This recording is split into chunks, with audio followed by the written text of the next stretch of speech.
Okay, guys, let's talk about some confusing teams. Real quick, I could have put Philly in here, but they were already in the East video. And also, their questions are mostly just if PG and Embiid are healthy. When we get to like the Hornets and the Pelicans, there's more questions than just if Zion and LaMelo are healthy. Anyway, let's go to the Suns first.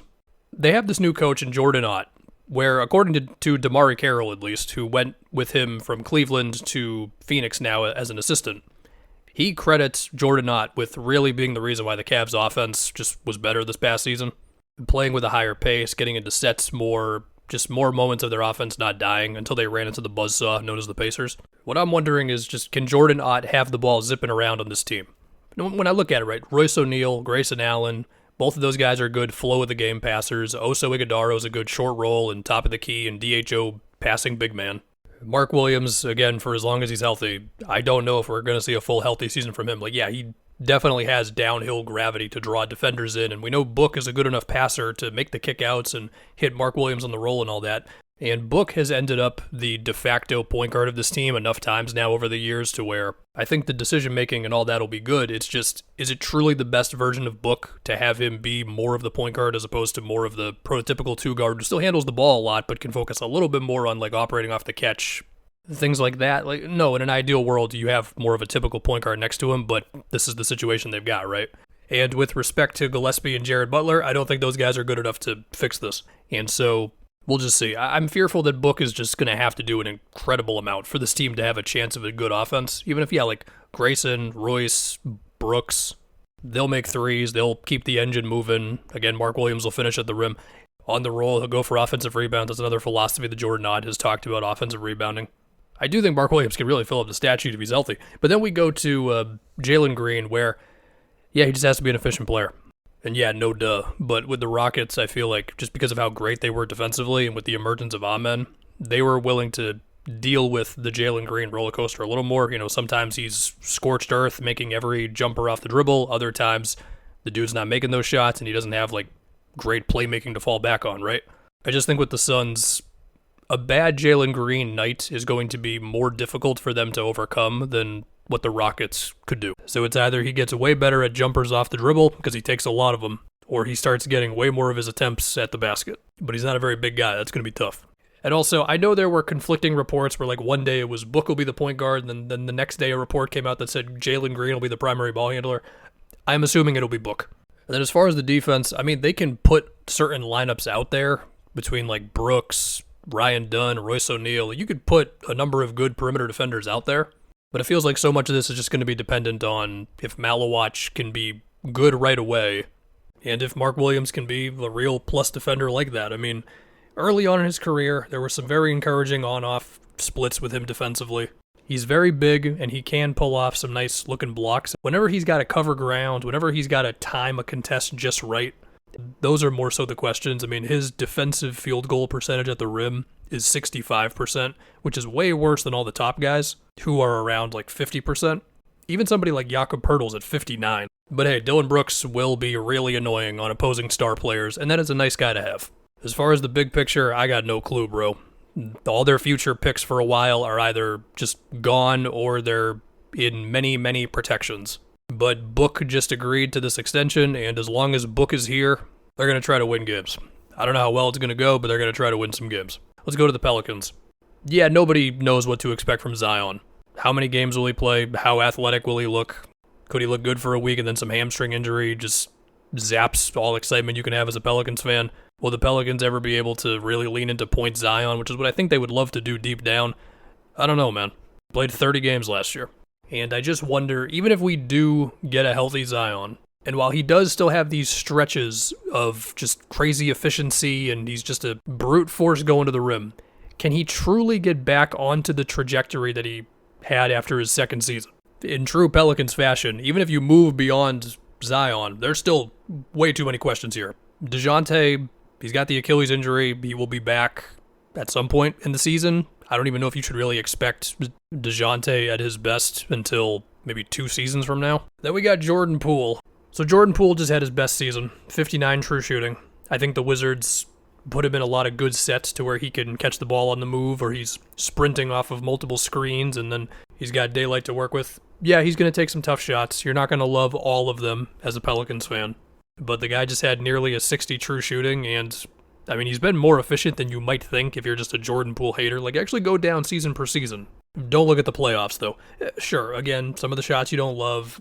You're not going to ask him to run much of your offense, but he can make a pass in the flow of things. I think he also got back to being a little bit more of a shifty driver this year as well.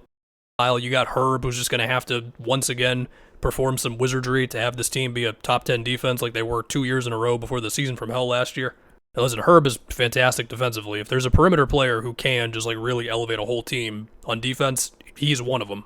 Then there was Derek Queen, who I already lost my mind watching in Summer League because sometimes the drives look great, even if I fear he's going to lose the ball the whole time. And other times he's just driving into traffic, and I'm just like, man, you're making it tough on yourself right now.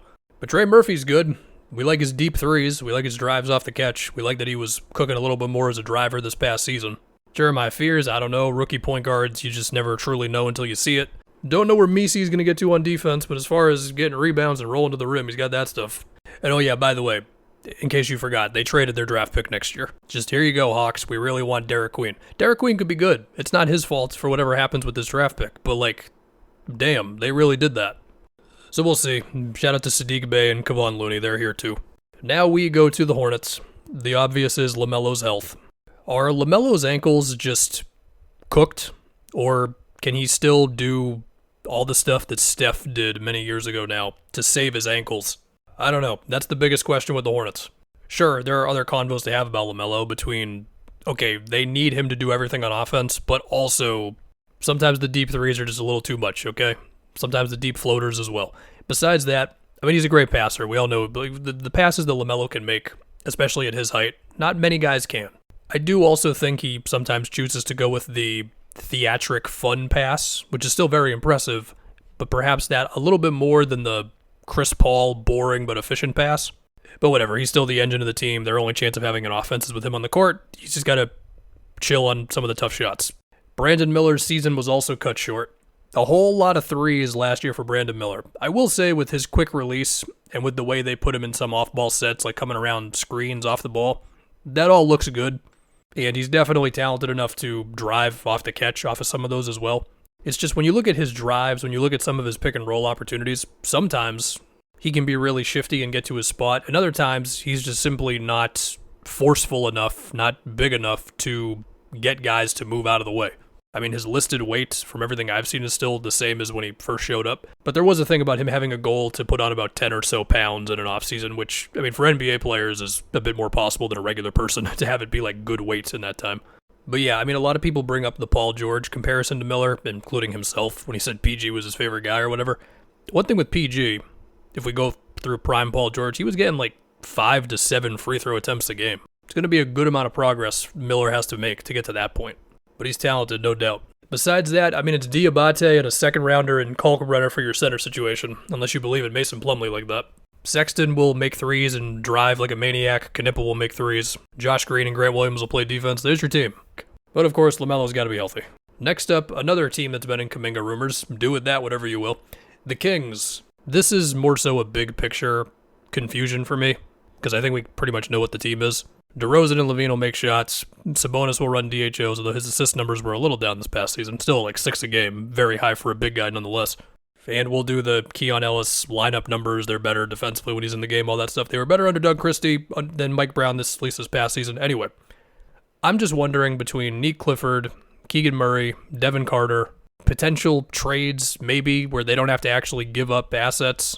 Levine and DeMar's contracts don't have much time left on them. Just does something happen to create some excitement for the future of this thing? As long as they have guys who want to shoot first, it feels like Keegan's going to continue to be this operate off the catch guy.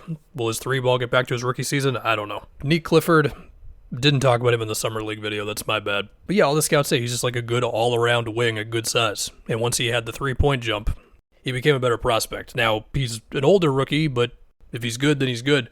Schroeder and Malik Monk are here. I don't know. This team, just give me something. Give me something to be excited about. I guess the Bulls could be in here too for basically everything I said about the Kings, but just the Eastern Conference version. We'll see what Josh Giddey's extension looks like. I think that's it. I mean, maybe I could put the Raptors in here, but I already talked about them in the Big East video. I don't think Miami's that confusing. Anyway, that's it. Have a good one, guys.